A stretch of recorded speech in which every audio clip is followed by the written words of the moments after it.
ہر انسان یہ چاہتا ہے کہ میں شادی کروں اور میں اپنی زندگی ایک گھر بسا کر اپنی زندگی بسر کروں،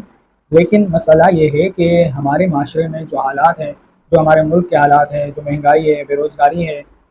اس کی وجہ سے نوجوان ڈرتے ہیں کہ یار ہم شادی کریں گے تو ہماری بیوی بچوں کے جو اخراجات ہوں گے وہ کیسے اٹھائیں گے۔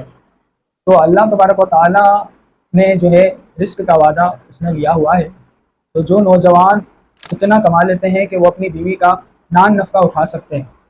یعنی نان نفقہ میں کیا کہ کھانا پینا اس کو کھلا سکتے ہیں، اس کو رہائش دے سکتے ہیں، اور اس کے دیگر اخراجات جو ہیں کپڑے وغیرہ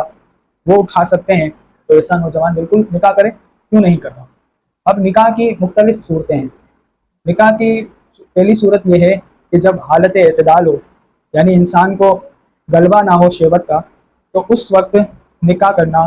سنت موقدہ ہے، جبکہ وہ مہر پر اور نان نفقے پر بھی قادر ہو۔ دوسری صورت یہ ہے کہ جب انسان کو اندیشہ ہو کہ وہ اگر نکاح نہیں کرے گا تو وہ زنا کر بیٹھے گا، یا اسے دیگر جو الٹرنیٹ چیزیں ہیں وہ استعمال کرنی پڑیں گی، یعنی مسٹربیشن کرنی پڑے گی، ہاتھ کا استعمال کرنا پڑے گا صاف الفاظ میں، تو ایسی صورت میں نکاح کرنا واجب ہے۔ اور جب کسی کو یقین ہو کہ اگر نکاح نہ کیا تو زنا ہو جائے گا، پکا یقین ہو کسی کو، تو ایسی حالت میں نکاح کرنا فرض ہے۔ اور پھر ایک صورت ایسی ہے کہ اس میں نکاح کرنا مکروہ ہے، وہ کیا ہے کہ جب انسان کو یہ ڈر ہو کہ میں نان نفقہ بیوی کا جو ہے مکمل نہ کر سکوں گا، اور اس کے دیگر جو ازدواجی معاملات ہیں وہ مکمل نہ کر سکوں گا، تو ایسی حالت میں جو ہے مکروہ ہے نکاح کرنا۔ اور اگر یقین ہو کہ میں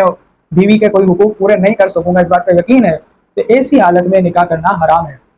لیکن آج کل نوجوان بہت ساری چیزوں پر قادر ہوتے ہیں، یہ ساری چیزیں ان کے اندر پائی جاتی ہیں کہ وہ نکاح کر سکتے ہیں، لیکن کیوں نہیں کرتے؟ یار پہلے کاروبار جم جائیں پھر نکاح کریں گے،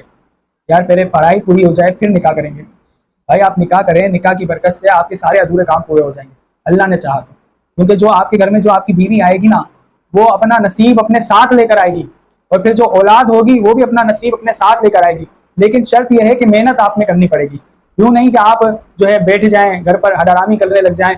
شادی کے بعد، تو ایسے لوگ کبھی بھی کامیاب نہیں ہوتے۔ کامیاب وہی ہوتے ہیں جو محنت کرتے ہیں، محنت کریں گے، لگن کے ساتھ جو کام آپ کر رہے ہیں وہ کرتے رہیں گے، یا کوئی اچھے کام کی طرف آپ جائیں گے، تو آپ کو اللہ پاک اتنی برکتیں دے گا کہ آپ حیران رہ جائیں گے کہ شادی کے بعد بعضوں کو ہم نے دیکھا کہ وہ شادی سے پہلے بالکل نکمے تھے، اب جب ان کی شادی ہوئی تو اللہ تعالیٰ نے انہیں اتنا عطا کیا ہے کہ ماشاءاللہ وہ ہر اپنی خواہش جو ہے جائز خواہشات اپنی پوری کر رہے ہیں، عمرے کر رہے ہیں، حج کر رہے ہیں، ایسے ایسے لوگ پڑے ہیں، گاڑیاں لے رہے ہیں، گھر لے رہے ہیں۔ تو آپ اور میں بھی اسی اللہ کے مخلوق ہیں، اسی اللہ کے بندے ہیں، اللہ پاک ہم پر بھی اتنا ہی مہربان ہے۔